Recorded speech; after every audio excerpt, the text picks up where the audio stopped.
The Arbiters' first mission began where the Council itself had been born, Geneva. From the marble halls of the Palais des Nations, they fanned outward, crossing borders and forgotten frontiers. Their route formed a widening circle around the headquarters, securing the heart before reaching the edges.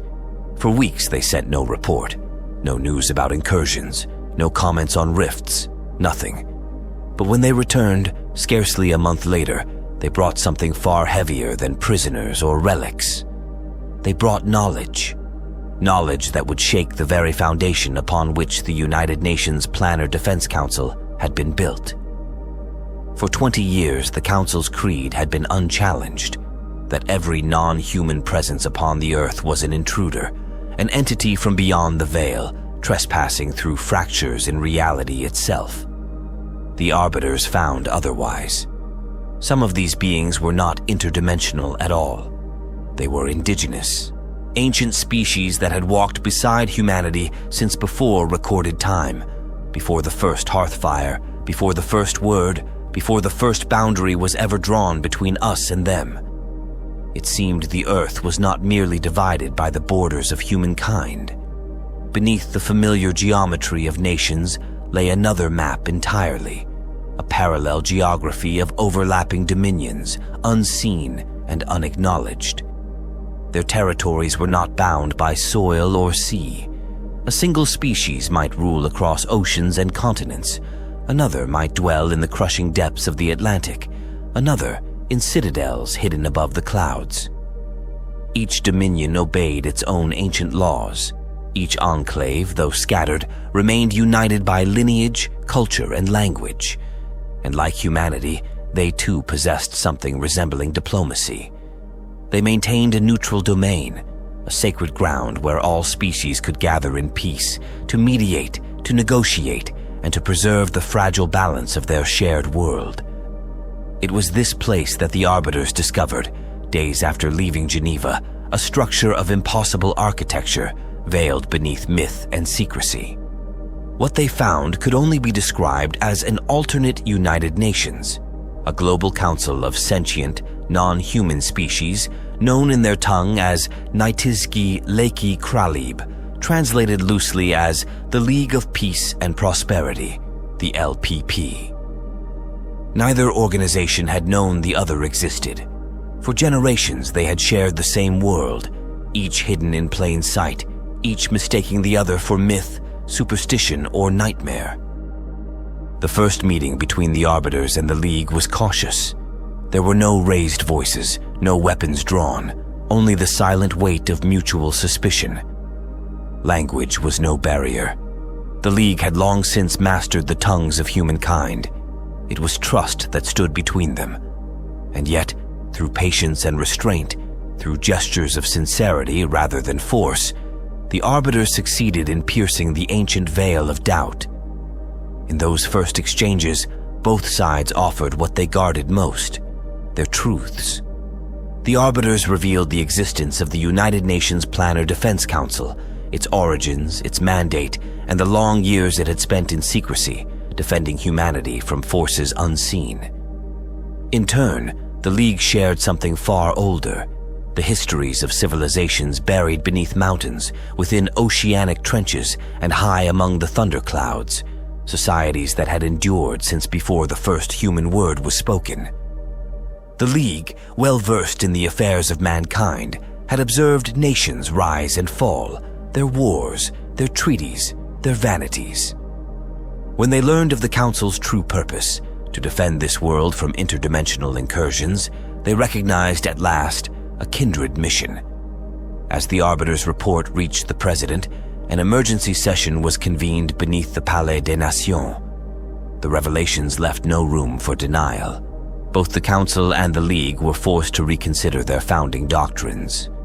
Within hours, a bilateral summit was scheduled, a meeting that would forge the first fragile bridge between two civilizations that had unknowingly shared the same Earth.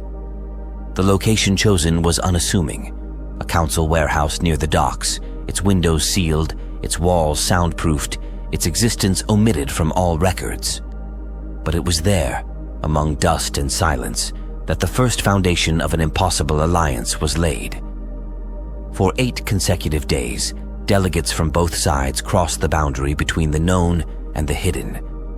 They visited each other's headquarters, exchanged technologies, and opened archives that had, until then, remained forbidden. Together, they studied the Codex.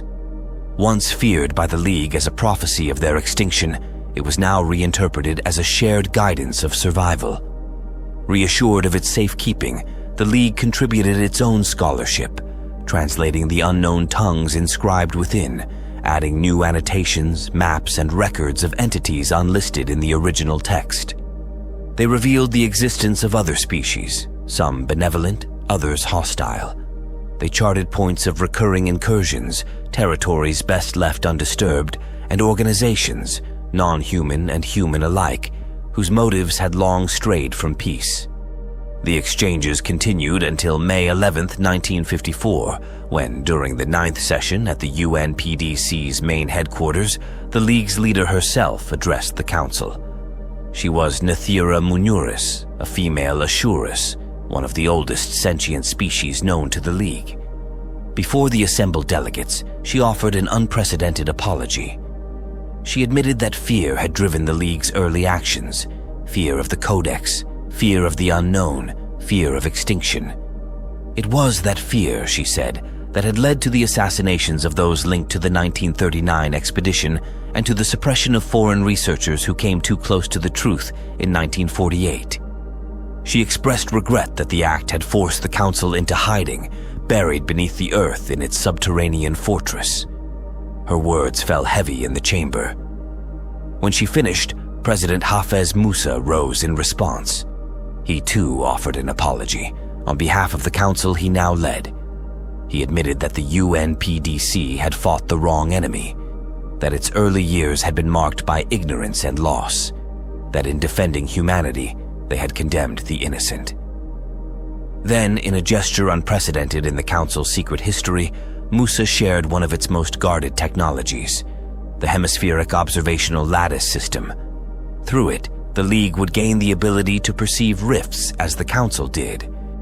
In exchange, Nathira unveiled the League's own hidden mastery, a technology not only mechanical, but also metaphysical, a technology the Council had sought for decades, but never achieved. Memory alteration. To the League, it was an art of mercy. To the Council, it was salvation. For years, the Contact Containment Division had faced a quiet war of secrecy. Civilians who strayed into rift zones, who saw the impossible, who survived encounters that defied comprehension, each was a threat to the veil that kept the world sane.